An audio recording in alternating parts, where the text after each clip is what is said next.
Hello दोस्तों, नमस्कार। स्वागत है आपका आपके अपने YouTube channel Gurukul academy Chhatarpur में। तो देखिए, हम क्या पढ़ रहे हैं, मैथ में कुछ इंपॉर्टेंट क्वेश्चनों को पढ़ रहे थे, जिसमें हमने 8.3 के कुछ क्वेश्चन लिए थे। उसमें हमने उसका बेसिक भी पढ़ लिया था कि कौन से फॉर्मूले हमें कहाँ कैसे लगाना है। ठीक है, तो कल कल की जो वीडियो थी उसमें अपन ने एक क्वेश्चन लिया था 8.3 का, बहुत ही इंपॉर्टेंट क्वेश्चन था। आज अपन उसी एक्सरसाइज का और एक और इम्पोर्टेंट क्वेश्चन का आज अपन पोस्टमार्टम करेंगे, इसको भी निपटाएंगे। तो आइए देखिए स्क्रीन पर, 1 plus sec A upon sec A equals to sine square A upon 1 minus cos A. ठीक है, तो ये आज का हमारा क्वेश्चन है। देखो, इसमें हमारे पास दो पक्ष होते हैं। ये हमारा इस साइड का होगा LHS और ये हमारा इस साइड का क्या होगा भाई साहब, RHS। ठीक है, हमें LHS लेना है और क्या लाना है, RHS लाना है। ठीक है, तो सबसे पहले हम क्या करेंगे, LHS पक्ष लेने पर ले लिया। अब LHS पक्ष क्या है, 1 plus sec A upon sec ए। ठीक है, इसको हमने ले लिया। अब देखो, अब इसमें हमें कुछ फॉर्मूले याद करने हैं, है ना, जो हमने बेसिक में पढ़े थे। याद करो वो दिन। देखो, इसमें इधर भी सेक है, इधर भी सेक है, और कुछ तो दिख नहीं रहा है, तो हम सेक का फॉर्मूला रख देंगे यहाँ पे। तो सेक बराबर क्या होता है भाई साहब, सेक ए बराबर होता है 1 अपॉन कॉस ए।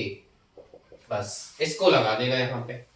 तो जब हम इसको रखेंगे तो ये 1 प्लस 1 अपॉन कॉस ए, और अपॉन में इसकी जगह पे भी रख देंगे, इसकी जगह पे ये रखना है। आ रही बात समझ में? तो ये हम रख देंगे 1 अपॉन क्या रखेंगे, कॉस ए। बस अगर आपने इतना रख लिया तो समझो इसका काम तमाम हो गया। ठीक है ना। देखो, 1 प्लस सेक की जगह पे हमने रख दिया 1 अपॉन कॉस ए, और नीचे सेक की जगह पे हमने क्या रख दिया, 1 अपॉन कॉस ए। ठीक है, तो अब देखो, इसको अगर हम थोड़ी सा सॉल्व करें, या तो अपन फ्रैक्शन कर सकते हैं, या फिर cos a का 1 में मल्टीप्लाई होगा तो क्या होगा, cos a हो जाएगा, और ये प्लस में 1 हो जाएगा। मतलब देखो, इसका अगर हम मल्टीप्लाई करें तो ये cos a प्लस 1 हो जाएगा। आई बस समझ? इसका इधर मल्टीप्लाई करोगे तो cos a का cos a होगा, और ये प्लस का 1। अब अगर हम इसको चाहें तो ऐसे लिख लेंगे, प्लस में है तो कोई दिक्कत वाली बात नहीं है, cos a।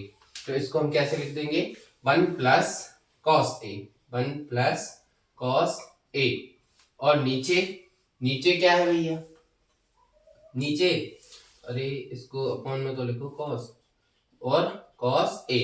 ठीक है, और ये हमारा नीचे जो लिखा है 1 अपॉन cos a। ठीक है, ये हो गया। इसको हमने क्या चेंज किया, इसका इधर गुणा किया तो ये 1 प्लस cos a हो गया, cos a का cos a, और नीचे 1 अपॉन cos a था, नीचे 1 अपॉन cos लिख दिया। ठीक, आई बात समझ में? अब देखो, अब हम इसको ऊपर ले जाएंगे, ऊपर भगवान के पास नहीं ले जाना। cos a अपॉन में cos a गुणा करके, 1 अपॉन cos a है, 1 बटे cos a लिखा है, तो जब इसको गुणा करेंगे तो ये पलट जाएगा। ठीक है ना, तो ये ऊपर पहुंच जाएगा cos a, और हमारा 1 क्या है, नीचे आ जाएगा। आई बात समझ में? अब देखो, ये गुणा में है, गुणा में है तो ये cos a से cos a कट जाएगा, तो क्या बचेगा, ऊपर बचेगा 1 प्लस cos a, और नीचे क्या बचेगा, 1। तो इसको हम क्या लिख लेंगे, इधर देख लो, तो इसको हम केवल लिख लेंगे 1 प्लस cos a। ठीक है, नीचे 1 लिखने की कोई जरूरत नहीं है। ठीक है, तो हम क्या लिख लेंगे, 1 प्लस cos a। अब अगर हम चाहें तो देखो, इसको हम यहाँ से दो तरीके से सॉल्व कर सकते हैं। अगर हम चाहें तो इसमें हम इसको भी सॉल्व करके इतना ला सकते हैं, लेकिन हमें क्या चाहिए, हमने तो भैया LHS लो, तो हमें क्या लाने, RHS लाने। ठीक है, तो हम क्या करेंगे, अब यहाँ पर 1 प्लस cos a में गुणा कर देंगे, काय का, 1 माइनस cos a का ऊपर, और ये 1 माइनस cos a का नीचे। ठीक है, ये हमें अपने मन से करना है, इतना ध्यान रखना। ठीक है, और इसके अपॉन में कुछ नहीं है तो 1 लिख लो। वो अगर हम चाहें तो पूरा ऐसा लिख भी सकते हैं, कोई दिक्कत वाली बात नहीं है। यहाँ पे नीचे 1 था तो आपको अगर लिखना है तो लिख लीजिए, ठीक है। अब हमने क्या किया, 1 माइनस कॉस ए से भाग भी दे दिया और 1 माइनस कॉस ए से गुणा भी कर दिया, ठीक है। तो अगर चाहे तो इधर पे आप लाइन लिख सकते हैं कि 1 माइनस कॉस ए से भाग एवं गुणा करने पर, ठीक है। तो हमने क्या किया, ऊपर भी 1 माइनस कॉस ए से गुणा कर दिया और नीचे भी, ठीक है। अब देखो इसका ऊपर वाले का क्या होगा, ये 1 plus cos A 1 minus cos A, तो भाई साहब a प्लस बी और a माइनस बी का फॉर्मूला याद करो, a square minus B square a plus B a minus B, होता है ये या नहीं, होता है ना। तो ऊपर क्या लग जाएगा, ये फॉर्मूला लग जाएगा। तो ये हो जाएगा हमारा 1 माइनस a का स्क्वायर मतलब 1 का स्क्वायर, 1 का स्क्वायर 1 ही रहेगा, और b का स्क्वायर मतलब cos स्क्वायर a, ठीक है। और भाई साहब इसका जब गुणा करेंगे 1 में तो 1 के साथ किसी का भी गुणा कर लो वही का वही रहता है, तो ये हो जाएगा 1 माइनस कॉस a। क्लियर यहाँ तक, कोई समस्या परेशानी, ठीक है। ऊपर हमने ये फॉर्मूला लगा दिया तो 1 माइनस कॉस स्क्वायर a आ गया, और नीचे हमने ज्यों का त्यों इसका इसमें गुणा किया तो ये ज्यों का त्यों आ गया, ठीक।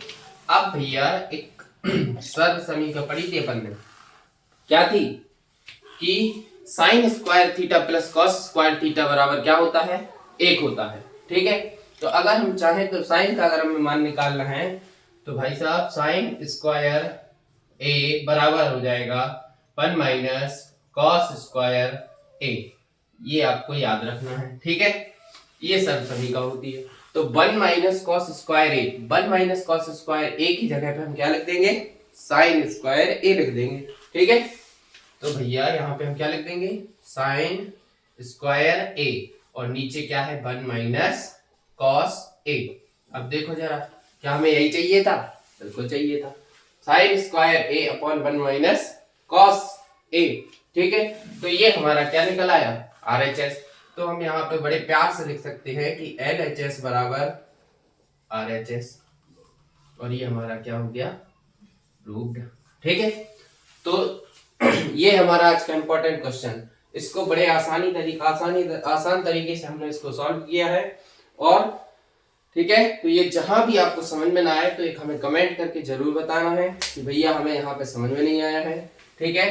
तो आज का हमारा ये है इंपॉर्टेंट क्वेश्चन, और ये अभी 2025 जो बोर्ड एग्जाम होने वाला है 10वीं का, उसमें ये आने की बहुत संभावना है, इसलिए इसको बढ़िया अच्छे तरीके से पढ़िए और इसको लगाइए बार बार, ठीक है ना। जो दिक्कत हो तो बताना, ठीक है। तो आज के लिए इतना ही, स्वस्थ रहिए, मस्त रहिए, बिंदास पढ़ाई कीजिए, परीक्षा बहुत नजदीक है, आपको भी पता है ना। तो फालतू की चीजों में ध्यान नहीं देना है, क्या करना है, पढ़ाई करना है, ठीक है। तो आज के लिए इतना ही, मिलते हैं नेक्स्ट वीडियो में, धन्यवाद।